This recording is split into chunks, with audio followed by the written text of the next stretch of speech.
Hi, John Murphy of FPF Training, and thank you for your interest in my class, Concealed Carry Armed Self-Defense. Self-defense is a human right. It's enshrined in our laws and our history, and I believe that one of the most effective ways to exercise that right is with a concealed handgun. And I'm not alone in that opinion, otherwise, well, you wouldn't be here. Quick pop of the screen there, moving on. I have a few quick administrative announcements for us before the class starts going. And it will either be myself or one of my very able colleagues giving this class here in the facility in Culpeper. Weapons handling do's and don'ts. Let me be very specific when I say this. Do what you're told to do in the order in which you're told to do it. Don't have a mental lapse and just pull your pistol out of the holster at an inappropriate time. And an appropriate time is when the whole class is on the firing line and you have received the command to engage the target, present, load, reload, whichever. It's been my experience that people at the very start of the day, or particularly at the end of the day, well, they have mental lapses. They focus inwardly and they lose the bubble. Now, we've got multiple independent overlapping layers of safety to ensure that nothing untoward happens, but still, we need your absolute cooperation in this regard. Next up, regardless of the time of the year, please force fluids. Be it the Virginia summer or the Virginia winter, you can actually become dehydrated, and dehydration will impact your mental capacity to learn and perform. So drink plenty. When we give you a break, and we will do so frequently, please stuff your magazines. It's very aggravating and annoying and very disrespectful, actually, to return to a firing line after a break not ready to start training. Remember, it's not just your time, it's everybody's time. We have to maximize the opportunity that we have.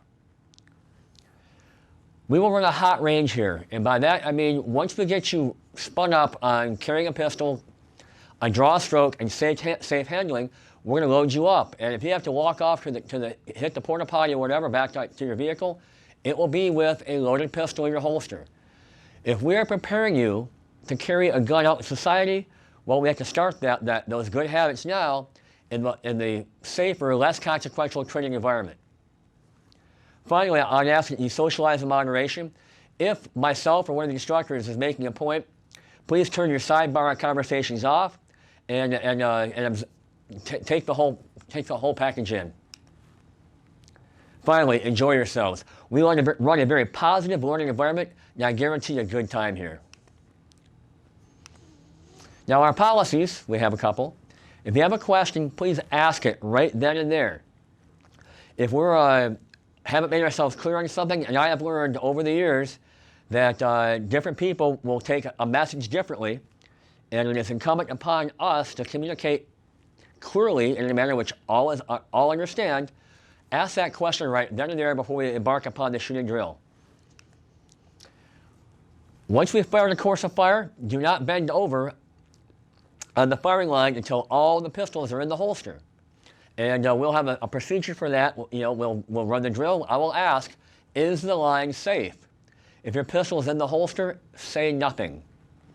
If you are reloading or reducing a malfunction, sound off with a no. Once I verify the line is safe, I'll give the command hands in the air like you don't care. That way we see all the empty hands up and down the firing line. Then the instructors will move forward to the firing line, will address your target and make any corrections necessary. But getting everyone back in the holster before we bend over to pick stuff up is very crucial. If someone yells, stop, stop, everyone stops. And they also yell, stop. We want that message to go up and down the firing line so that all have got it. This means that we have seen something that has triggered our safety senses, and we want everything to stop. So stop means freeze and stop. And anyone in the class can yell stop at any time if they see something that they're not comfortable with. And we'll stop and we'll get things sorted out. It's been my experience that the person I want most to stop is in an internal focus, and they'll keep doing what they're doing while yelling at everyone to stop. They're not processing that they're actually the ones that have got the pistol out or are doing something that we don't want to have happen at that moment. So stop means stop. So here's a question I ask in every class, and this is the first year that we've had gone virtual with this part of the classroom. Is, well, why are you here? Now, in the past, I've had answers to that question in the regard of, well, I want to become a better shot. I want to become more capable of self-defense. I've even had one person say, I want to be harder to kill. And all those are good.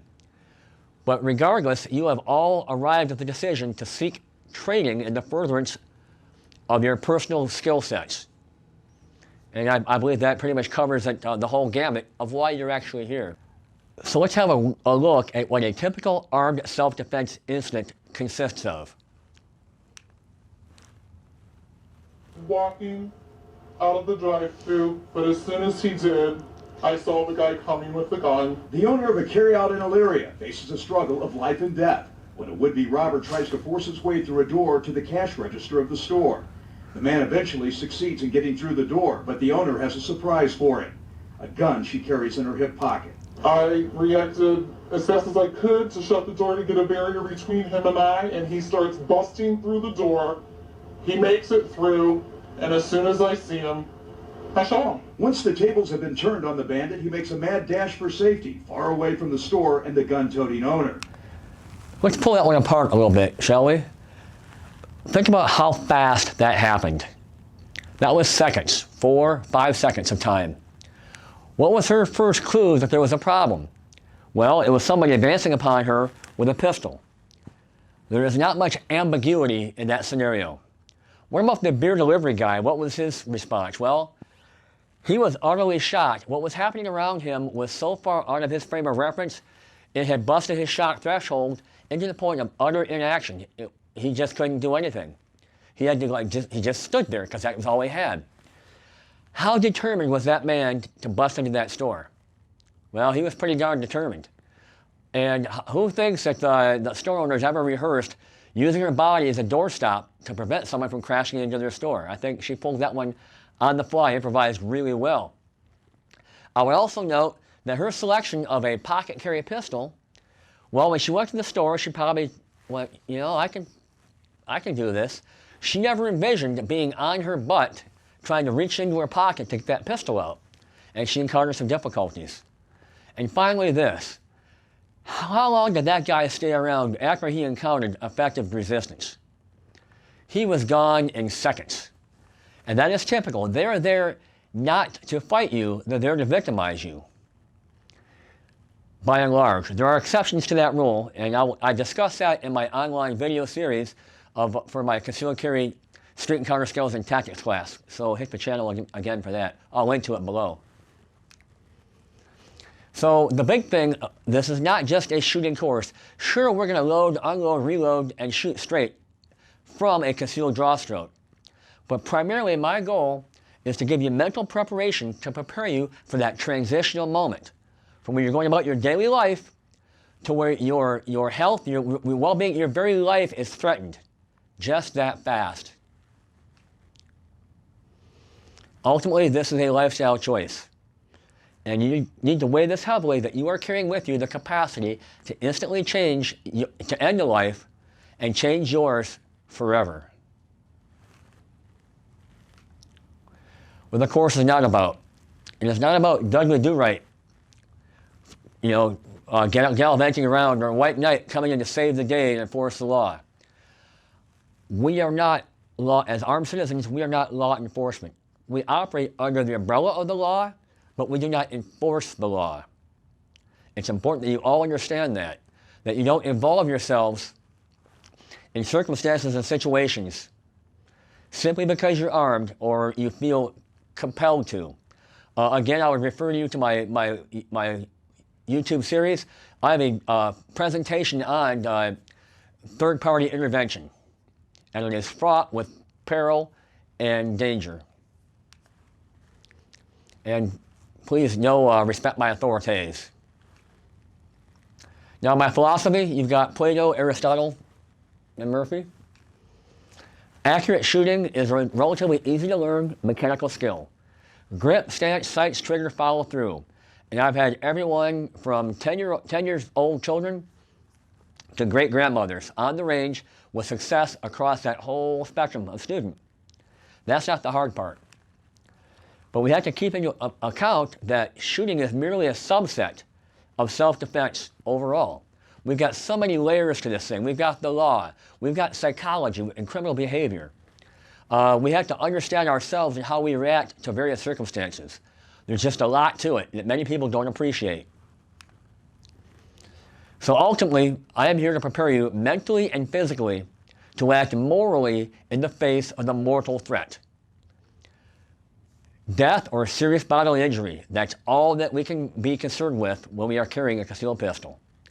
Not my ego, or what are you looking at, death or serious bodily injury. So words mean things, and this is a foundation skills class. We're going to lay that foundation, underlying principles and skills.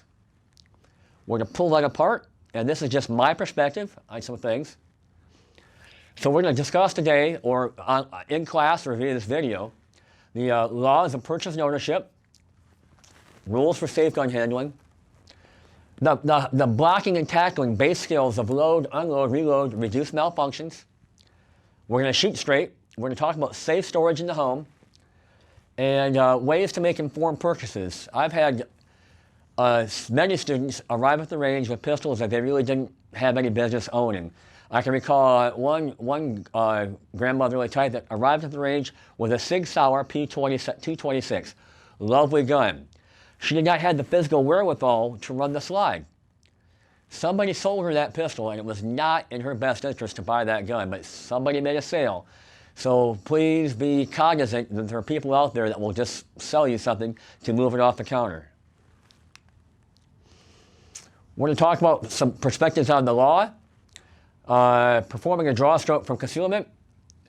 The class will demonstrate terminal ballistics and how actual bullets interact with the human body in order to achieve our goal, our end state. We'll demonstrate that in live fire. Interaction with law enforcement. We're going to talk about situational awareness, and again, I'm referring you to my video online, my YouTube channel, concealed carry, criminal assault pre-incident indicators. And I guess you can all read the rest of that. I'm guessing you can all read.